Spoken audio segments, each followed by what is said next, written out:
آج وہابیت سے نہیں ہو رہا ہے، اس سے زیادہ نقصان ہماری خرافاتوں سے ہو رہا ہے۔ آج وہابیوں کو محنت کرنے کی ضرورت نہیں پڑ رہی ہے۔ ایک زمانہ تھا وہابی محنت کرتے تھے، کونوں کونوں میں لے جا کے چھپ کے سمجھاتے تھے، اب ان کو ضرورت نہیں پڑ رہی۔ پڑھے لکھے نوجوانوں کے گلوں میں ہاتھ ڈال کے صرف اتنا بولتے ہیں، دیکھو صاحب یہ پنجے اٹھا رہے ہیں، یہ تازیے نکال رہے ہیں، یہ ڈھول بجا رہے ہیں، ذرا بتاؤ کیا یہی اسلام ہے؟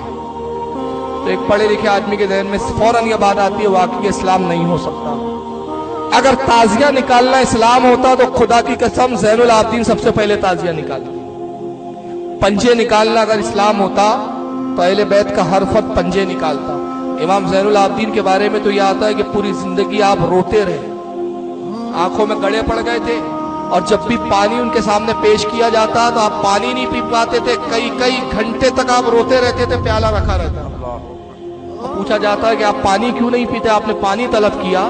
تو آپ فرماتے کہ مجھے میرے بابا حسین کی پیاس یاد آ جاتی، مجھے اپنے بھائیوں کا پیاسا تڑپنا یاد آ جاتا۔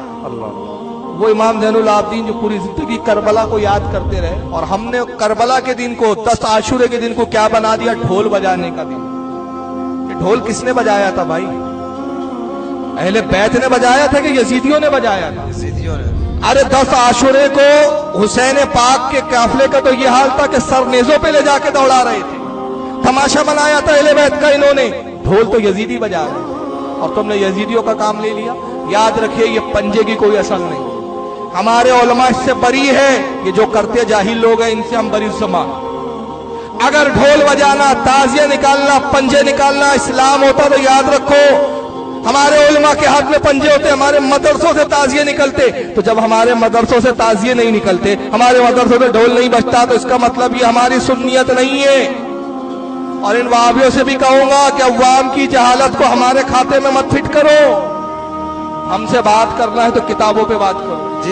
جاہلوں کے اعمال کی ہمارے پاس کوئی سند نہیں ہے، ہم اس کے کوئی ذمہ دار نہیں ہے، لیکن ہم اپنی قوم کی اصلاح کی کوشش کرتے ہیں، کوشش کریں گے، اور محبت سے پیار سے سمجھائیں گے کہ بھائیو یہ اسلام نہیں ہے، یہ محرم منانے کا طریقہ نہیں ہے۔ تو خدا کے واسطے ڈھول بجانے سے بچیے، یہ یزید کا کام تھا، یہ حسینیوں کا کام نہیں ہو سکتا۔ آقا نے فرمایا میں ڈھول توڑنے کے لیے آیا ہوں، میں ڈھول تباہ کرنے کے لیے آیا ہوں، ڈھول باجے شیطان کی آوازیں۔